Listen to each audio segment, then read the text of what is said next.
तो कैसे हैं आप लोग? आज मैं एक ऐसी चीज के बारे में बात करने वाला हूँ जिससे हर कोई गुजरता है, फर्क नहीं पड़ता तो मेल फीमेल हो या अदर्स। ये एक ऐसा समय होता है जब समझ में नहीं आ रहा होता साला चल क्या रहा है, दिमाग कुछ और कह रहा है, दिल कुछ और चाह रहा है और शरीर का तो अलग ही प्लान है, तीनों के तीनों अलग ही दिशा में। मैं बात करने जा रहा हूँ प्यूबर्टी के बारे में। अब मैं तुम लोगों से पूछूंगा प्यूबर्टी क्या होती है, तो तुम में से ज्यादातर लोग बोलेंगे लंड बड़ा हो जाते, टट्टे फूल जाते। हाँ बहुत सही। जैसे ही तुमने ये लिखा ना, तुम्हारे माँ बाप ने तुम्हारे ऊपर जितने पैसे लगाए थे ना, सबको इंसाफ मिल गया। लेकिन ऐसी बहुत सी चीजें हैं जो किताबों में नहीं लिखी, और अगर लिखी भी है तो उन्हें पढ़ कौन रहा है। तो इसलिए आओ यार शुरू करते हैं बिना किसी बकचोदी के।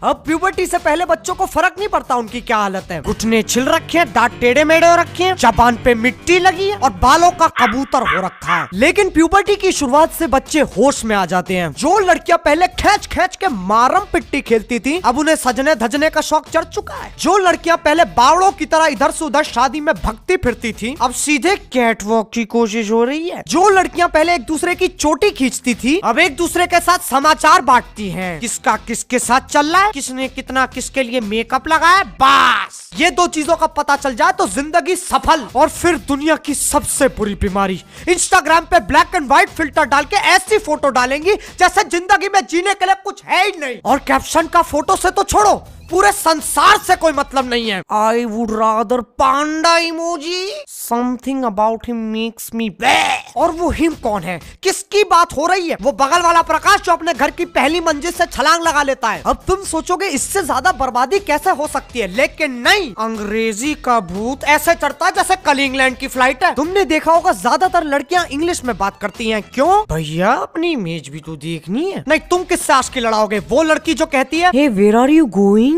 या फिर अरे मुकेश कहाँ जा रहा है। अब चलते हैं हमारे घुमावटी पागल अकल के अंधे लौंडों पे। जो लौंडे पहले जानलेवा कबड्डी खेलते थे, अब भैया जिम का शौक चढ़ चुका है। पहले दिन ही जिम से आके अपने आप को शीशे में ऐसे देखेंगे जैसे कितना ही महान काम कर दिया हो, अपने पूरे खानदान का नाम रोशन कर दिया। और फिर ऐसे पोज मारेंगे जिन्हें देख के स्वयं आर्नोल्ड उड़ते हेलीकॉप्टर से छलांग लगा ले। ये है मेरी डोली और ये है मेरी मंडोली। अब ढिंक चुका ढिंक चुका ढिंक चुका ढिंक चुका।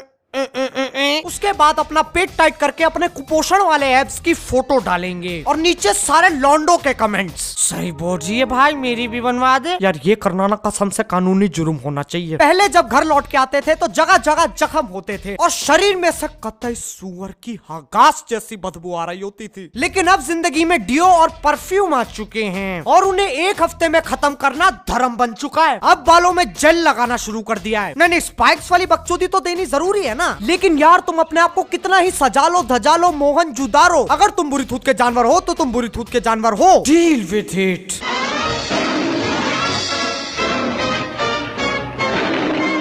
अब तुम लोग सोच रहे होगे प्यूबर्टी और पैसे का क्या संबंध है। देखो, एक बच्चा जो प्यूबर्टी से गुजर रहा होता है उसके लिए उसकी इमेज से बढ़कर और कोई चीज नहीं है। जैसे रॉकस्टार में भाई साहब कहते हैं image is everything, everything is image. उसे हर चीज से फर्क पड़ता है। वो जूते खरीदने कहाँ जा रहा है, नाइकी या बाटा। वो शॉपिंग करने कहाँ जा रहा है, मॉल में या सरोजनी नगर। वो डिनर करने कहाँ जा रहा है, रेस्टोरेंट्स में या पप्पू ढाबा। वो हर चीज को पैसे से तोलता है। उसे क्वालिटी से फर्क नहीं पड़ता, बस महंगी होनी चाहिए। उसे तुम जादू का पीला रेनकोट भी पहना दोगे ना, ये कहकर कि 4,500 का है, खुशी खुशी पहन लेगा। अगर बच्चे का स्पोर्ट्स में शौक है तो सबसे महंगी चीज चाहिए। खेलना धोबी के बैट से भी ना आता हो, लेकिन बैट पे MRF लिखा होना चाहिए। अगर फुटबॉल का शौक है तो जूते वही पहनेगा जिन पे नाइकी की छाप है। उससे फर्क नहीं पड़ता जूते कैसे हैं, उसे बस वो 8,000 की छाप चाहिए। और फुटबॉल कौन सी चाहिए, जाबुलानी, जो स्वयं वर्ल्ड कप में इस्तेमाल हुई थी। जैसे बहन चौथ कली रोनाल्डो बन जाएगा। अब प्यूबर्टी के दौरान एक इंसान के अंदर एक बहुत ही बुरी और जरूरी चीज जन्म लेती है, जिसका नाम है घमंड, दिखावा, वैनिटी। PSP से लेके बाप की महंगी गाड़ी तक सब शो ऑफ करना है। सोचो, एक 14 साल का बच्चा है जिसका नाम है पद्दू पदोड़ा, उसका बाप लेके आया ऑडी देख उसकी गांड फटी। अब पद्दू पदोड़ा अपने 14 साल के जीवन में जितने जीव जंतु इंसान राक्षस दानव को जानता है ना, ये बात वो उन सबको बताएगा। तुम उससे मिलोगे ना। और भाई कैसा है? कुछ नहीं यार, बस ऑडी ले ली मैंने। ओ कांग्रेट्स यार। अच्छा सुन, दोपहर को खेलेगा? नहीं यार, दोपहर को सलोन जाऊंगा। ऑडी में। फिर शाम को? नहीं यार, शाम को जिम जाऊंगा ऑडी में। अच्छा ट्यूशन तो आएगा ना? नहीं यार, कुतुब मीनार देखने जाऊंगा ऑडी। अबे चुप! नहीं, मुझे ये बात समझ में नहीं आती। तेरे बाप ने गाड़ी खरीदी है, तेरे बाप ने पैसे दिए, तेरा बाप उसे चलाएगा, तूने घंटा कुछ नहीं उखाड़ा, लेकिन तब भी डिंडोरा पीटता फिर रहा है। ऑडी ले ली मैंने, ऑडी ले ली मैंने, ऑडी ले ली मैंने। हाँ चल ठीक है यार, तेरे बाप ने गाड़ी खरीदी है, एक तरह से हक बनता है तेरा, लेकिन इतना क्या हो गया? गाड़ी ही खरीदी है, बहनचोद देश थोड़ी ना खरीद लिया। देखता है क्या आ गया, आ गया, आ गया, आ गया, आ गया, आ गया। अब जितना एटीट्यूड एक 13 से 14 साल के बच्चे में पाया जाता है ना, उतना 2 70 साल के बुढ़ों में भी नहीं मिलेगा। हर बच्चा अपनी उम्र के बच्चे को देख के सोचता है ये तो चूतिया है। इस नजरिए से देखे तो सारे बच्चे चूतिए होते हैं, और ये बात उन्होंने खुद साबित की है। ये लोग अपनी ही दुनिया में जीते हैं, जहाँ ये सबसे ऊपर है और सब इनके नीचे आते हैं, चाहे ये सोचते हुए अपने नाक के चूहों से क्यों ना खेल रहे हो। ये लोग इतने अजीब होते हैं ना, तुम इनकी स्कूटी ठोक दोगे ना, कुछ नहीं कहेंगे ना, लेकिन इनके पिज्जा का एक पीस खा लो तो पूरी आत्मा कांप जाती है इनकी, और फिर अगले दिन तुम फिर से इनके पिज्जा का पीस खाओ तो कुछ नहीं कहेंगे ना, लेकिन अगर इनकी स्कूटी ठोक दो तो झट सरिया निकाल लेंगे। अरे जिंदगी से चाहते क्या हो, क्या करके मानोगे? अब ये चीज मेरे ख्याल से सबके साथ क्लास में होती है। इधर उधर मुंडी घूम रही होगी और फिर नजर जाती है अपने अपनी क्रश प्रेमासक्त पर, और बस खो गए अपनी दुनिया में। आशिकी से लेके जिस्म 2 तक सब खेल मारा, फिर एकदम से आवाज आती है, पद्दू पदौड़ा खड़ो और इस सवाल का जवाब दो। सर बैठे बैठे दे दूं? नहीं, खड़े हो और इस सवाल का जवाब दो। नहीं सर, खड़ा नहीं हो सकता, बैठे बैठे दे दूंगा। पद्दू पदौड़ा स्टैंड। अरे जब तुझे आंसर पता है तो तू खड़ा क्यों नहीं हो जाता? लंड खड़ा है यार।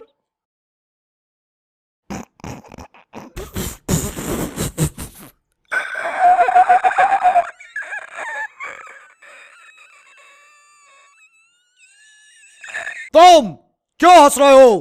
खड़े हो और इस सवाल का जवाब दो। सर मैं भी बैठे बैठे। अरे तुझे भी तो आंसर पता है, तू क्यों नहीं खड़ा हो जाता? यार मेरा भी खड़ा है, खड़ा है, खड़ा है। मेरे बकचोदियन सर्वे के मुताबिक इस हादसे का शिकार रोज 1 से 2 लाख बच्चे होते हैं। दुनिया समझती है लड़कियां ज्यादा स्मार्ट हैं, झट खड़े होकर सवाल का जवाब दे देती हैं। ऐसा नहीं है, हमें जवाब नहीं आता, बस हम खड़े नहीं हो सकते।